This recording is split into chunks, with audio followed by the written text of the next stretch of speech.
They will be satisfied. तो भीष्म कहते हैं कि यज्ञ में, पूजा में अगर आप वेजिटेबल्स देंगे, घास फूस, फल, चावल देंगे, तो हमारे बाप दादा, हमारे पुरखों 1 महीने तक संतुष्ट रहेंगे। कितने महीने तक? 1 महीने तक। अगर आप मच्छी देंगे तो 2 महीना, अगर गोश्त देंगे तो 3 महीना, खरगोश देंगे तो 4 महीना, बकरी देंगे तो 5 महीना, सूअर देंगे तो 6 महीना, अगर परिंदा देंगे तो 7 महीना, हिरन देंगे तो 8 महीना। ये कंटिन्यू होता है, मेन्यू होता है ना, होटल का मेन्यू, उस तरीके से कंटिन्यू होता है। और आगे लिखा गया है अगर आप भैंस देंगे तो 11 महीना, अगर गाय देंगे तो पूरे 1 साल। कौन कहता है? भीष्म कह रहा है युधिष्ठिर से, महाभारत अनुशासन पर्व चैप्टर नंबर 88। मैं हवाला दे रहा हूं, आप ये नहीं कहना चाहिए जाकिर भाई कुछ भी कह रहा है दिमाग से, मैं हवाला दे रहा हूं, ये आपके किताबों में लिखा हुआ है। उसके आगे लिखा हुआ है कि अगर आप राइनोसेरस देंगे, राइनोसेरस, तो हमेशा के लिए संतुष्ट रहेंगे। ऐसे कई चीजें हैं।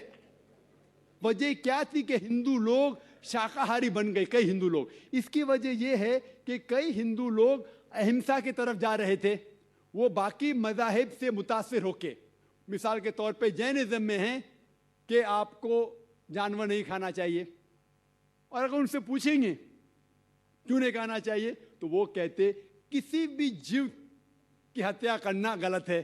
और भाई साहब भी मुंडी हिला रहे, मैं भी इसको मानता हूं।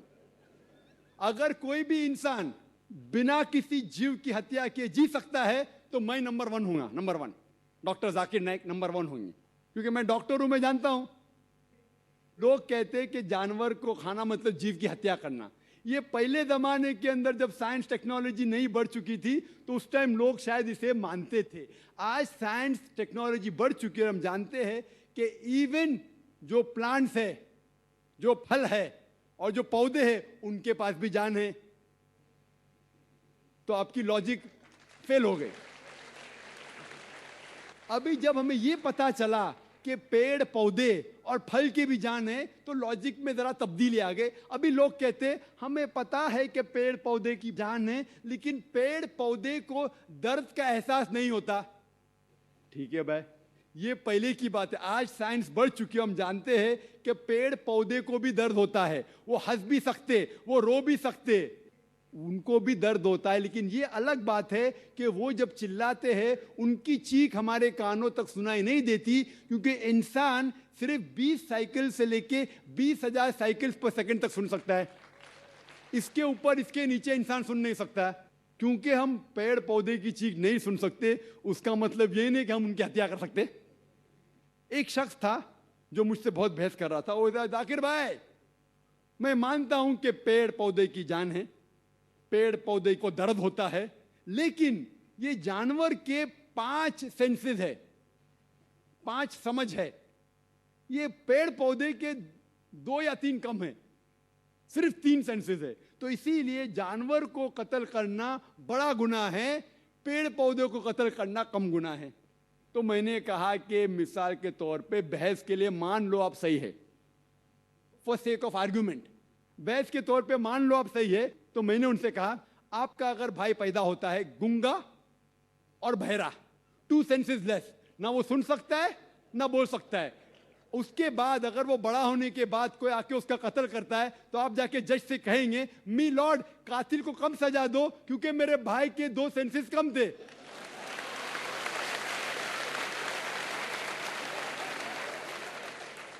आप तो उल्टा ये कहेंगे कि मेरा भाई तो मासूम था, वो गूंगा था, सुन भी नहीं सकता था, बोल भी नहीं सकता था, उसको डबल सजा दो।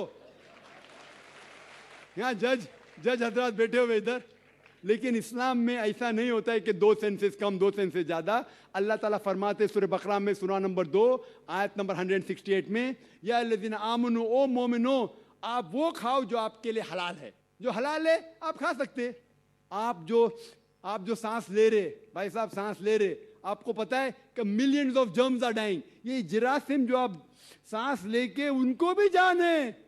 आप अगर 5 मिनट तक सांस नहीं लेंगे आप मर जाएंगे। हर मिनट में आप हत्या कर रहे हैं, आपको पता है। लेकिन ये जो जानवर है, पेड़ पौधे है, जरासीम है, ये आलमी भाईचारे में नहीं आते। इनका कत्ल करना आम तौर से हराम है, लेकिन अगर आपको जीने के लिए इनका कत्ल करते हैं अल्लाह का नाम लेते हुए कि हम इनको कत्ल कर रहे हैं, तो ये गुनाह नहीं है। लेकिन सिर्फ हमारे निशानेबाजी के लिए अगर मैं कोई जानवर का कत्ल करता हूं वो हराम है, लेकिन खाने के लिए अगर मैं जानवर का कत्ल करता हूं या पेड़ पौधे काटता हूं खाने के लिए, तो ये इस्लाम में इजाजत है। जो जानवर की इजाजत है, जो जानवर हलाल है, उसको आप काट सकते हैं खाने के लिए, सिर्फ निशानीबाजी के लिए नहीं।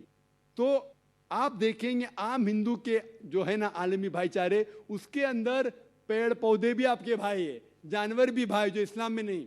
इस्लाम में आलमी भाईचारे के लिए हर इंसान आपका भाई है, भले अमेरिका में हो, इंडिया में हो, यूके में हो, काला हो, गोरा हो, वो आपका भाई है। लेकिन जानवर आपके भाई नहीं है, लेकिन जानवर का भी हुकूक कुरान और हदीस में दिया गया है।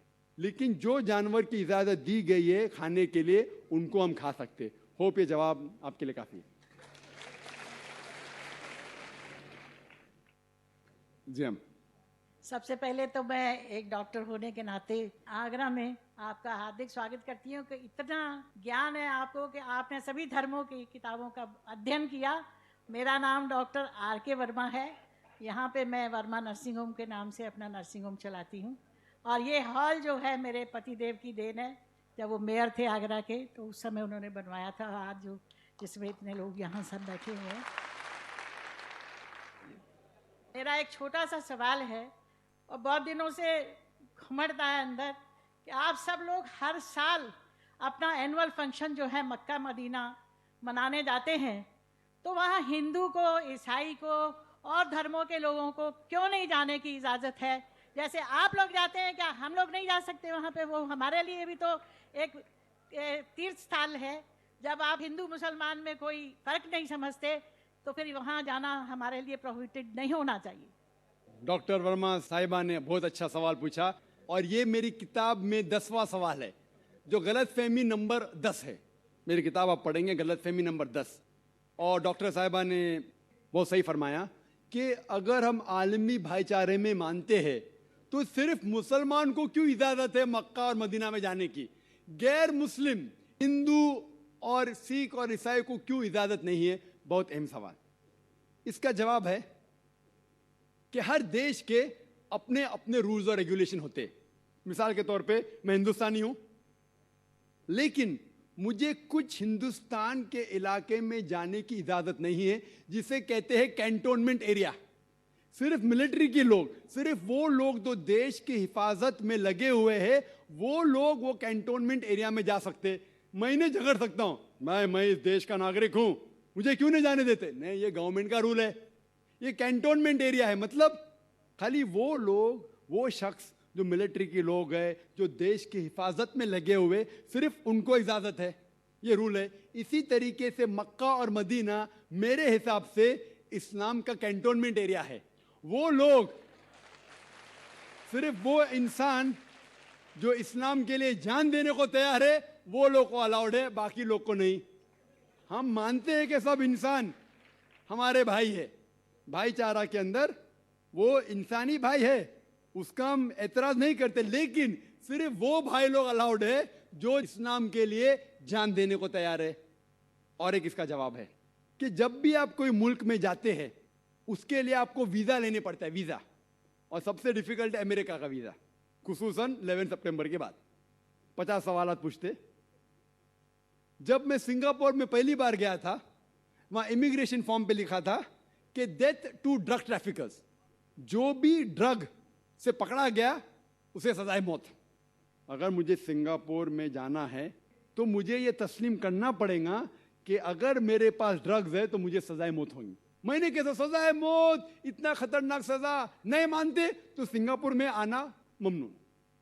तो आप अगर सिंगापुर का वीजा लेते, आप पे तस्लीम करने पड़ेगा कि ड्रग वाले को सजाए मौत।